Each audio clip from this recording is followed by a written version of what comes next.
Verdadeira mensagem da Páscoa. Celebramos nesses dias a festa da Páscoa. Mas qual é o seu real significado? Você sabe? Se não, permita-me expor alguns pontos práticos. Primeiro, a Páscoa é uma festa dos judeus e foi iniciada por ordem de Deus.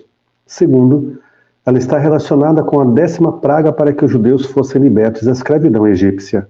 Terceiro, cada família deveria sacrificar um cordeiro para si. Quarto, o sangue do cordeiro deveria então ser colocado nos umbrais e verga da porta de cada casa. Quinto, o juízo de Deus viria sobre as famílias que não tivessem a marca do sangue do cordeiro em suas portas.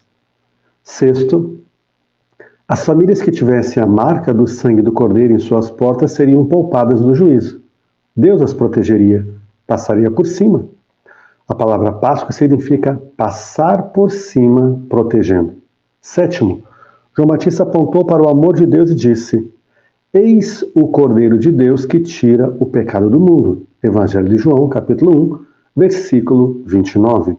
Oitavo, o apóstolo Paulo disse que Cristo, nossa Páscoa, foi sacrificado por nós. 1 Coríntios, capítulo 5, versículo 7. A respeito de Jesus, nono ponto, o apóstolo João escreveu: Digno és de tomar o livro e de abrir os selos, porque foste morto e com o seu sangue compraste para Deus homens de toda tribo, língua, povo e nação. Apocalipse 5, verso 9. Décimo, de acordo com a Bíblia, a Páscoa hoje significa a lembrança da escravidão do homem ao pecado, do Cordeiro Jesus que foi morto, do sangue do Cordeiro que tem lavado e purificado os nossos pecados e do cuidado e proteção de Deus sobre aqueles que são abrigados sob o sangue de Cristo derramado na cruz do Calvário. 11. Sim, somente o sangue do Cordeiro Jesus é a solução para o pecado e a corrupção deste mundo.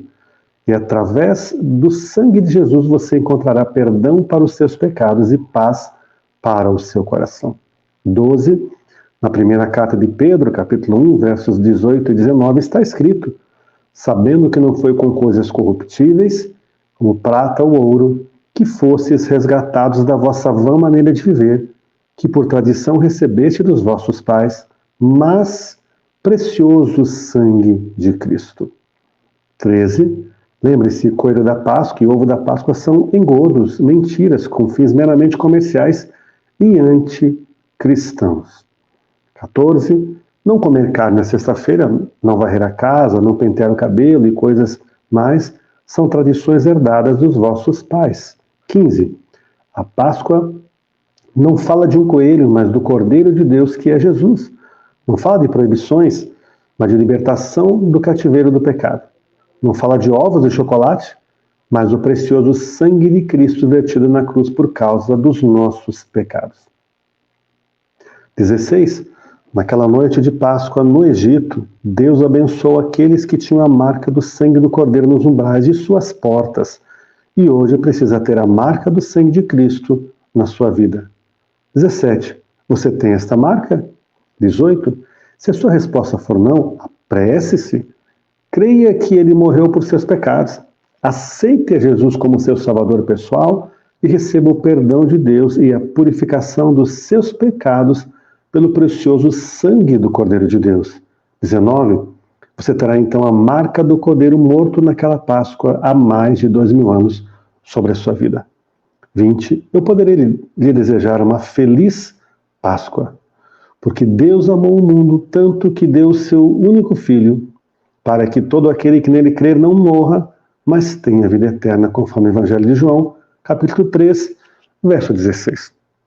O que você deve fazer, então, para ser salvo? Atos 16, 30 a 31. Primeiro, Deus te ama e tem um grande plano para a sua vida. Porque Deus amou ao mundo de tal maneira que deu seu Filho unigênito para que todo aquele que nele crê não pereça, mas tenha vida eterna.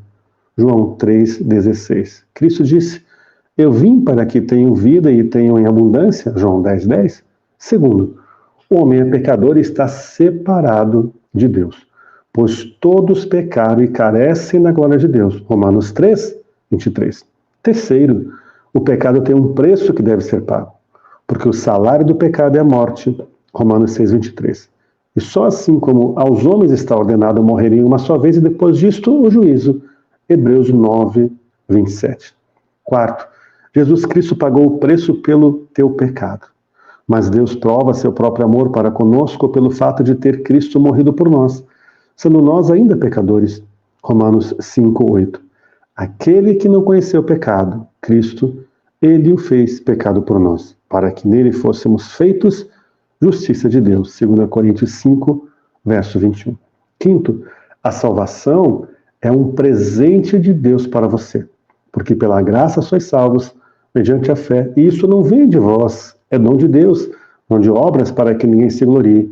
Efésios 2, 8 e 9. Sexto, você deve receber a Jesus Cristo. Jesus respondeu: eu sou o caminho e a verdade e a vida, ninguém vem ao Pai, senão por mim. João 14, 6. Mas a todos quantos o receberam, deu-lhes o poder de serem feitos filhos de Deus. João 1, 12.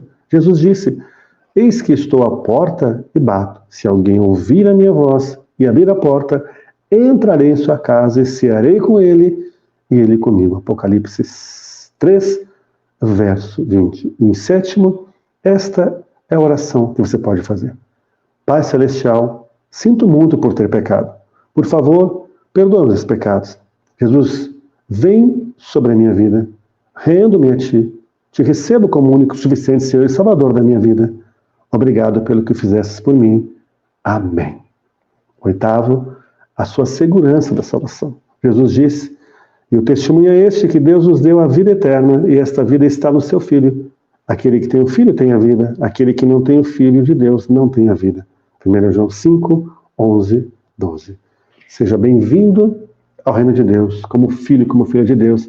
Você recebeu o presente de Deus para você, a morte substituta de Cristo lá na cruz do Calvário. Ele morreu por você, pagando a preço por seus pecados, levando as maldições que estavam sobre a sua vida.